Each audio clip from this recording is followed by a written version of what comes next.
Hello crafty friends, Amanda here with Crafting with Amanda, and I cannot get enough of this Cosette paper pack from Close to My Heart.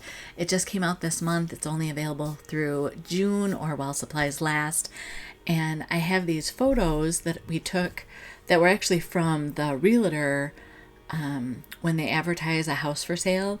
So these were the photos that I captured when we bought our house in California.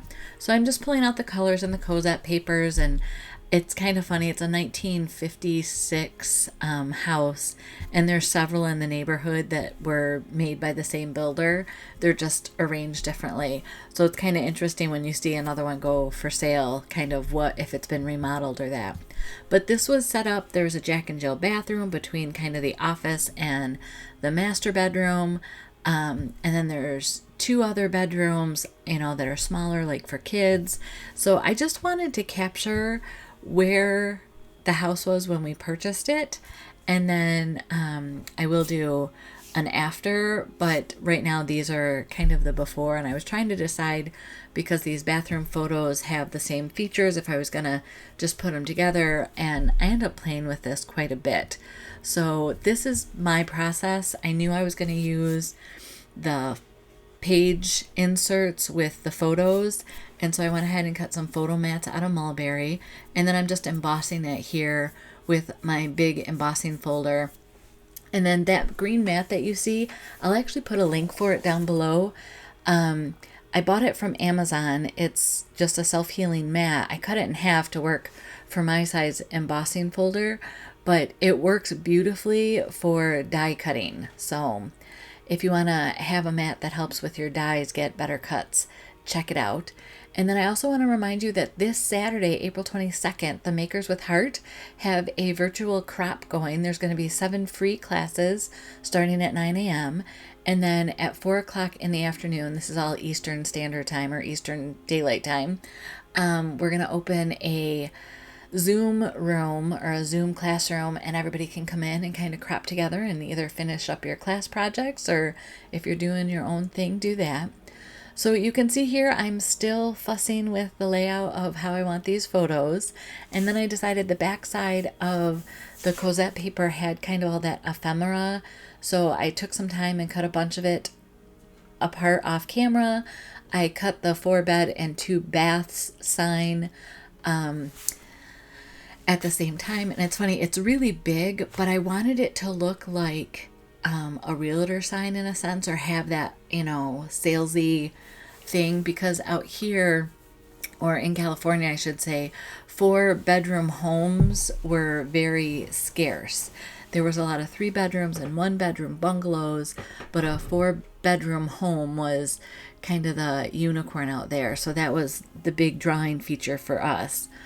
And here I'm just playing with some of the ephemera, and I printed out kind of the listing for the home of what features it included. So that's on here.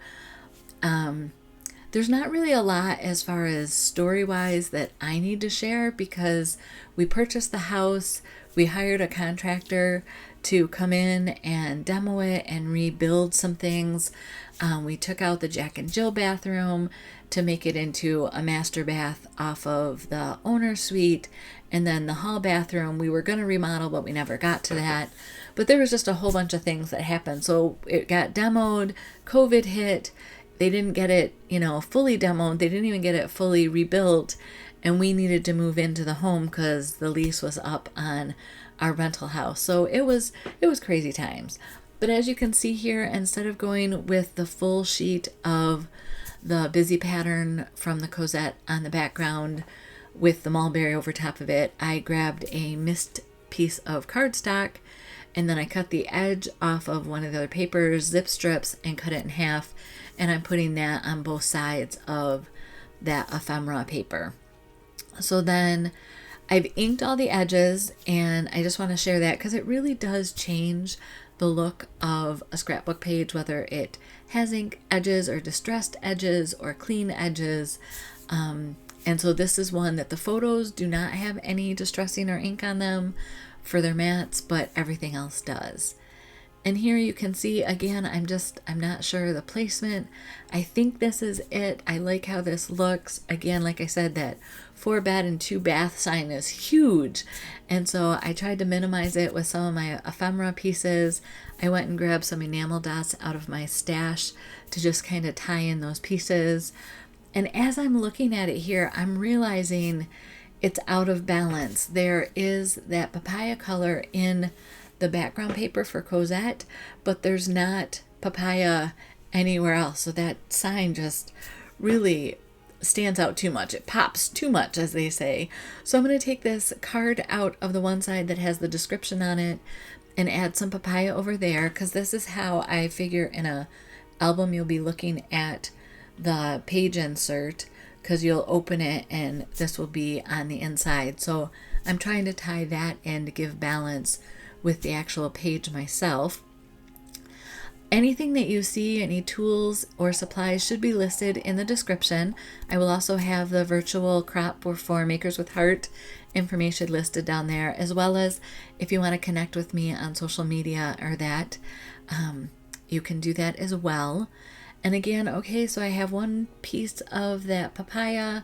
I need it somewhere else. So again, I just punched a circle, and it wasn't, the piece of paper that I had left wasn't big enough for a full circle, but I knew I was tucking it in underneath. So that's exactly what I did. And then with the very little bit of the scrap that was left, I punched out this little edge, and I thought I was going to put it beside the ephemera here and then put the life on top of it, but it was too long. Actually, I needed more paper. If I would have had a full circle, I could have done that. So instead, I just moved it up again to kind of bring some more balance in. And now that I have that papaya circle in the bottom corner, it just needs a little ephemera to help it blend in with everything. And that's it. This layout came together so quickly. I just used the stickers and ephemera and the beautiful paper and let it do all the work. Again, I cut the 4-bed and 2-bath, and I also cut them 3 times and stacked them up so that there's some weight to the letters, so that they have more of a place than just a flat letter. So I don't know if you can notice that, but in person that really helps it jump off the page. And this is it, we're done. I love these photo inserts for helping create the scrapbook. Tell the story without kind of your pages getting too jumbled with photos. If you have any questions, or if you want to help me out, go ahead and give a thumbs up to this video. It doesn't cost you a thing, but it helps me a lot by telling YouTube that it's content you think other people should be watching. This is how you can connect with me on social media. Again, all of this information will be in the description below the video. Here's another video you may be interested in, and I hope you have a great day. Blessings.